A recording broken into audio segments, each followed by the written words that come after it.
আহা কি আনন্দ আকাশে বাতাসে, আহা কি আনন্দ আকাশে বাতাসে,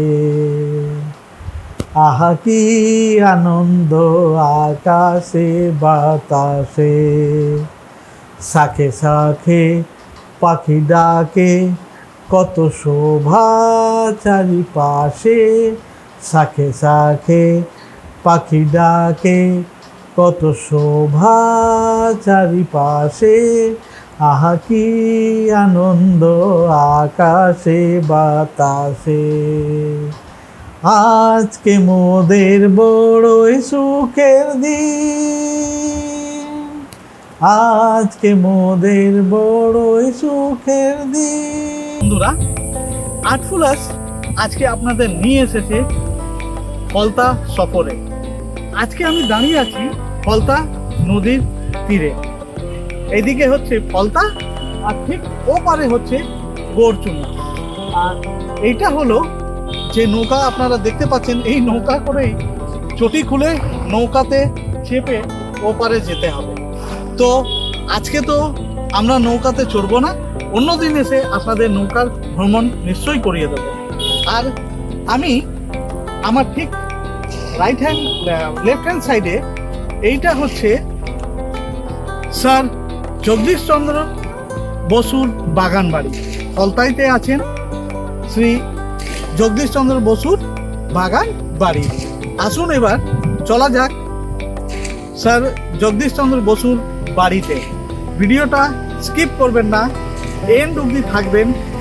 আর কত কিছু ফলতাতে আছে আজ সবটাই দেখাবো এক এক করে। চলে আসুন।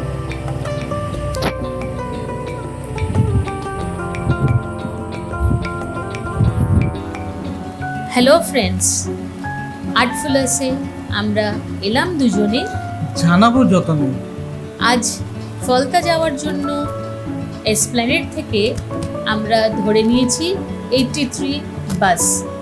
83 বাসে উঠে বেশ সুন্দর একটি জানলার সামনে সিট নিয়ে নিলাম। টিকিট কাটলাম, টিকিটের ফেয়ার হচ্ছে 30 টাকা। আমরা চলেছি ফলতা। আমরা এসপ্ল্যানেড থেকে বাসে উঠলাম 83 নাম্বারে। আর 83 নাম্বারে লাস্ট স্টপেজই হচ্ছে ফলতা। হ্যাঁ, আবার বন্ধুদের জানিয়ে দিই, এই জায়গাটার নাম কিন্তু প্রথম থেকে ফলতা নয়, এখানে ছিল ডাচ সেটেলমেন্ট। ডাচরা এই জায়গাটার নাম দিয়েছিল ভোলতা। ভোলতা থেকে লোকের মুখে মুখে জায়গাটির নাম হয়ে গেল ফলতা। আমরা এসে পৌঁছলাম এবার ফলতাতে। আমরা চলেছি ওই রাস্তা ধরে এগিয়ে, কারণ আমরা প্রথমেই দেখতে যাব ফলতার ঐতিহাসিক ফলতা ফোর্ট।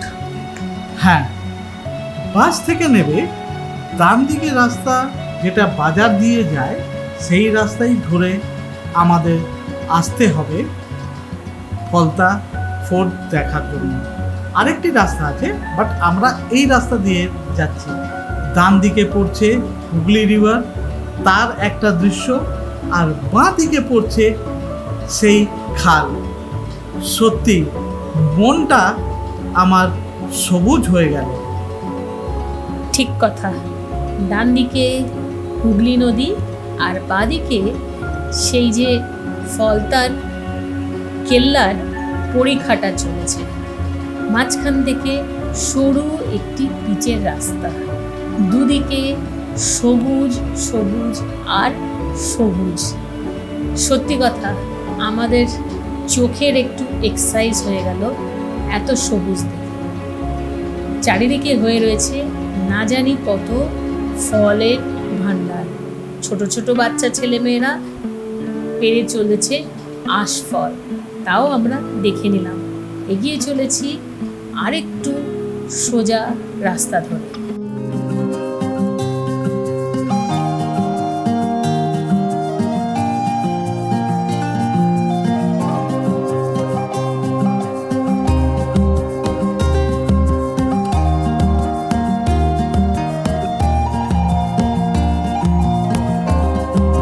বন্ধুরা, এই রাস্তাটি খুবই সরু, আর এর ডান দিকে হচ্ছে হুগলি রিভার, আর বাঁ দিকে হচ্ছে খাল, সেই ফোর্টের খাল।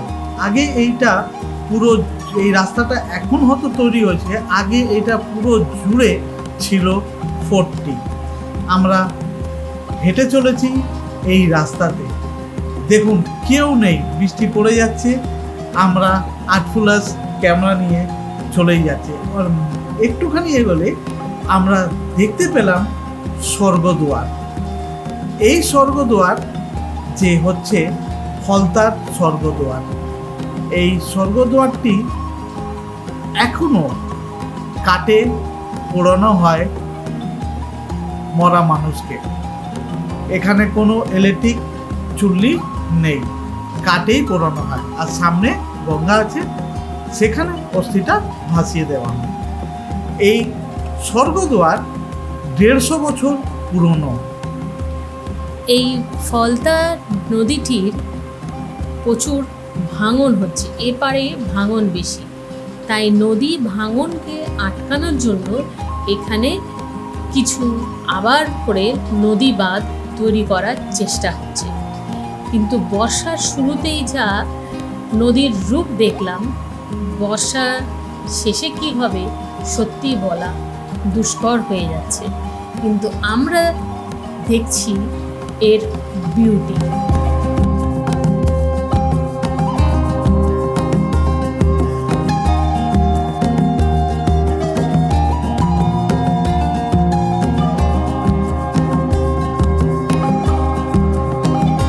বন্ধুরা, বৃষ্টি মানেই মস্তি। ছোটবেলায় আমরা বৃষ্টিতে কাদাতে মাখামাখি করে আমরা বাড়ি ফিরতাম ফুটবল খেলে ছোটবেলার। আর এই গরু বাছরটাই পুরো শরীরে কাদা মেখে ফুলুট ফুলুট হয়ে বৃষ্টির আনন্দ সাথে নিয়ে এগিয়ে চলে যাচ্ছে, আর আমাদের দেখাচ্ছে পথ। আমরা চলে এসেছি এই ফলতার একটি অ্যাট্রাকশন বলা যেতে পারে, সেটি হচ্ছে ফলতার কেল্লা। ফলতার কেল্লাটি নির্মাণ করেছিল ডাচরা। আমরা এখনও কেল্লার সামনে যেতে পারিনি, কিন্তু প্রথমেই আসলে আপনারা দেখতে পারবেন কেল্লার পরিখাটি। এই পরিখা আগে পুরো কেল্লাকে চারদিক থেকে ঘিরে রাখত। এখন পরিখাটা একদিকেই খালি দেখা যায়। আর যে রাস্তা ধরে আমরা চলেছি সেই রাস্তাটাও কিন্তু কেল্লার পার্ট ছিল। এখানে একটি লক গেট আছে, লক গেট খুলে দেওয়া হয়েছে। নদী থেকে হু হু করে জল বয়ে চলেছে পরিখার দিকে। আর সেই আমাদের ছোট্ট বাছুরটি, সেও কিন্তু রাস্তা ধরে এগিয়ে চলেছে। বাছুর সে থাকে ওই ডাচ কেল্লাতে। আমাদের দেখালো কি করে পৌঁছে যেতে হবে ডাচ কেল্লাতে। তো আমরা পরিখার ডান দিক দিয়ে এগিয়ে যাব আমাদের এর পরের যে ডেস্টিনেশন, সেটা হচ্ছে এই ফলতার ফোর্ট দেখতে।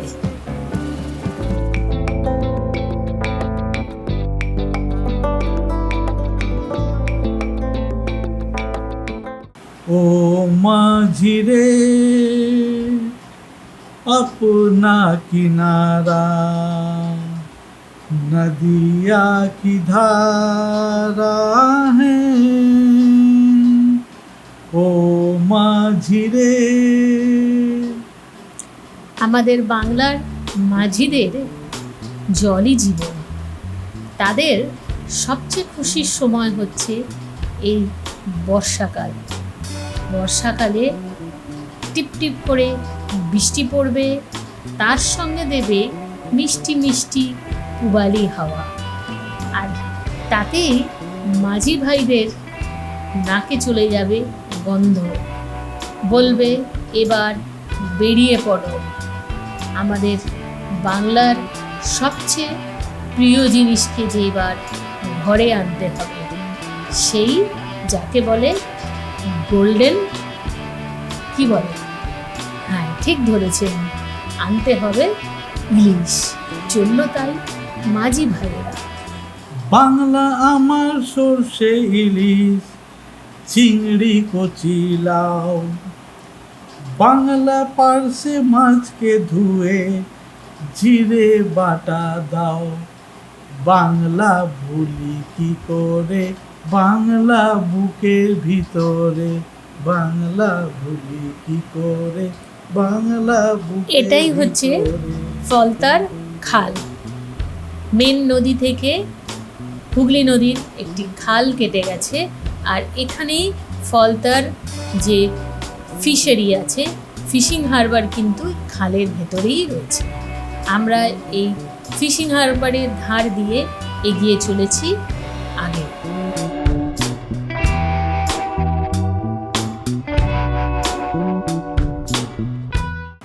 ফলতা খালের ঠিক অপোজিটেই রয়েছে এই বড় হোটেলটি, নাম রিটস রিভেরা। এখানে এসে আপনারা নাইট স্টে করতে পারেন। এখানকার রুমের ফেয়ার খুব একটা বেশি নয়, রিজনেবল রয়েছে। রুমগুলো নদীর ফেসিং আছে, সত্যি খুব ভালো লাগবে। আর একটি অ্যাট্রাকশন রয়েছে, এখানে কিন্তু খুব ভালো ফ্রেশ মাছ পাওয়া যায়। হ্যাঁ, যদি আপনারা মাছ খেতে চান তাহলে এখানকার সার্ভিস বয়দের বলে দিলে তারা নদী থেকে ফ্রেশ মাছ ধরে ফ্রাই করে আপনার প্লেটে দিয়ে দেবে। আমরা এখানে লাঞ্চ করে নিলাম। লাঞ্চ করে এইবার আমরা এগিয়ে চলেছি আগে। আর আমরা যখন যাচ্ছিলাম তো হাঁটতে হাঁটতে মনে পড়ে গেল আমাদের মিরিকের রাস্তা। সত্যি হঠাৎ করে মনে হলো আমরা ভুল করে মিরিক চলে আসিনি তো। তখন ঘুরে দেখলাম, না তো, ডান দিকে নদী রয়েছে। তো দেখুন এই রাস্তাটি কি সুন্দর, ইউক্যালিপটাসের সারিয়ে দিয়ে লাগানো রয়েছে, তার মাঝখান দিয়ে চলে গেছে রাস্তাটি। দেখার মতো সুন্দর কিন্তু এই দৃশ্য।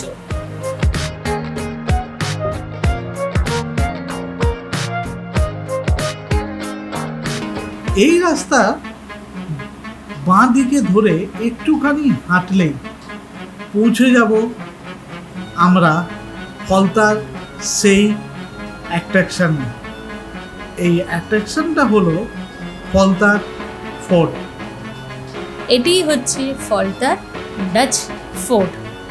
ফোর্টটি এখন আর কিছুই নেই বলা যায়, তবে গেট রয়েছে। এই আর্চ যে গেটরা রয়েছে, গেটটি শুধু রয়েছে। পুরো ফোর্টটাই রেফিউজিদের দ্বারা ভরে গেছে। আমরা এগিয়ে চলেছি ফোর্টটার। আর্চগুলো দেখা যাচ্ছে, যেটাই নির্মাণ করেছিল ডাচরা যখন এখানে এসেছিলেন ফলতায়, তাদের দেওয়া নামকরণ ভোলতাতে।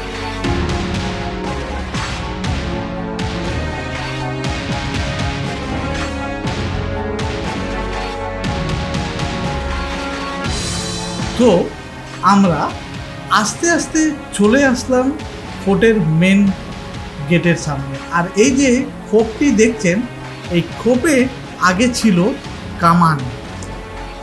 এখন কামান কিছু নেই, খালি ওই নলের জায়গাগুলোই শুধু দেখা যাচ্ছে।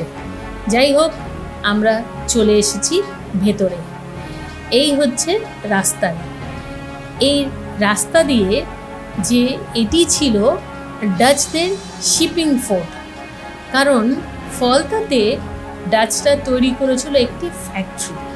সেই ফ্যাক্টরি থেকে মাল হল্যান্ডে যাতে ঠিকমতো পৌঁছতে পারে, তাই ওনারা তৈরি করেছিল এখানে একটি ফিশিং বা শিপিং ফোর্ট।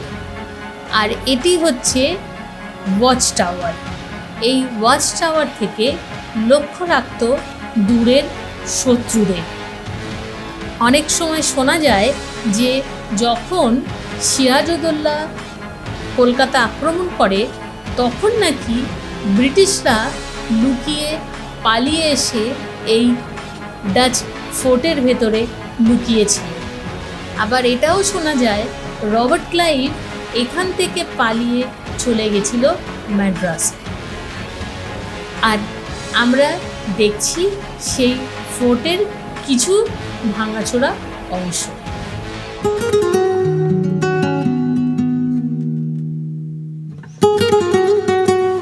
এই ফোর্টে অনেকগুলো টানেল ছিল নিচে।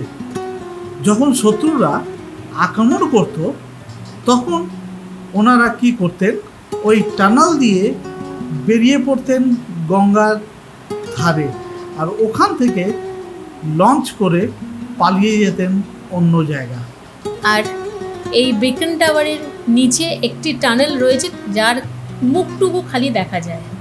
আর কামানগুলো সব চলে গেছে ফলতা পুলিশ স্টেশনে। চলুন এবার যাওয়া যাক ফলতা পুলিশ স্টেশন।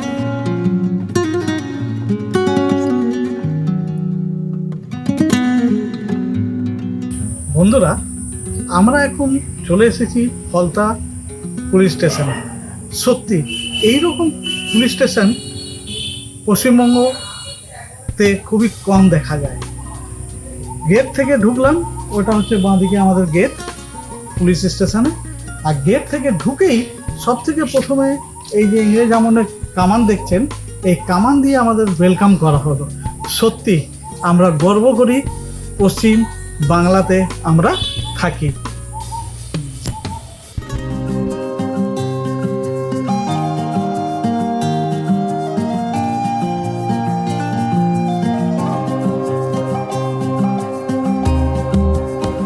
আমাদের পশ্চিমবঙ্গে যে এত সুন্দর একটি পুলিশ স্টেশন থাকতে পারে সেটি ফলতায় না আসলে বিশ্বাস হতো না। এই পুলিশ স্টেশনে ভেতরে ঢোকা যায়, এখানে এসে আপনি খুব সুন্দর একটি ফটোশ্যুটও করতে পারেন। আর যে কামানটি আমরা দেখছিলাম সেই কামানটি অ্যাকচুয়ালি ছিল ওই ডাচ ফোর্টে, ওখান থেকে তুলে নিয়ে এসে এখানে রাখা হয়েছে। আর দেখুন পুলিশ স্টেশনটির কি সিনিক বিউটি। আর তার পেছনেই, পুলিশ স্টেশনের পেছনেই রয়েছে গঙ্গা। আর গঙ্গার পাশ দিয়ে একটি ছোট্ট খাল বয়ে যাচ্ছে। এইভাবেই আমাদের চলতে চলতে প্রায় বিকেল হতে চলেছে। বৃষ্টিটা অনেকটাই কমেছে। গঙ্গার পাড় ধরে আমরা এবার এগিয়ে যাব আচার্য জগদীশচন্দ্র বসুর বাগান বাড়ি দেখতে। চলুন দেখে নেওয়া যাক সেই ঐতিহাসিক ফার্ম হাউসটি। এটি হচ্ছে আচার্য জগদীশচন্দ্র বসুর ফার্ম হাউস। এখানে বোস ইনস্টিটিউট থেকে পারমিশন নিয়েই ভেতরে ঢোকা যায়, না হলে এখানে কোনো রকম ভিজিটার অ্যালাউড নয়। আর জগদীশচন্দ্র বসুর জন্মদিনে তখন এটি খুলে দেওয়া হয়, তখন এসে আপনারা দেখতে পারেন।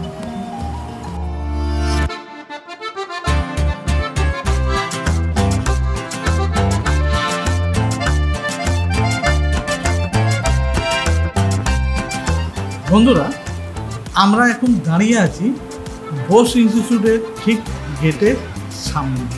আমরা অপেক্ষা করছি 83 নাম্বার বাসের। কেন, ফলতা আসার জন্য এই একটি বাস আছে, পাবলিক বাস 83 নাম্বার, এর ছাড়া কোনো বাস নেই। না হলে আপনাকে ডায়মন্ড হারবার যে কোনো বাস ধরে আপনাকে নেবে, ট্র্যাকার করে আবার এখানে আসতে হবে। আমরা উঠে পড়লাম বাসে। আজকে আমাদের জার্নি এখানেই শেষ হলো। ভিডিওটি কেমন লাগলো একবার কমেন্টে জানাবেন। আর যে বন্ধুরা এখন অবধি আমার চ্যানেলটি সাবস্ক্রাইব করেননি তারা তাড়াতাড়ি সাবস্ক্রাইব করে নিন। হ্যাঁ, আমরা চলেছি এবার বাড়ির পথে। দেখতে দেখতে যাচ্ছি অপূর্ব দৃশ্য ফলতার। বর্ষাকালের ফলতার সৌন্দর্য অনেকটা অন্যরকম। আর শীতকালে আসলে দৃশ্যটা অন্যরকম দেখাবে। ইচ্ছে রইল আবার শীতকালে ফলতা আসার। আজকের জন্য এইটুকুই, দেখা হবে আগামী এপিসোডে। ধন্যবাদ। নমস্কার।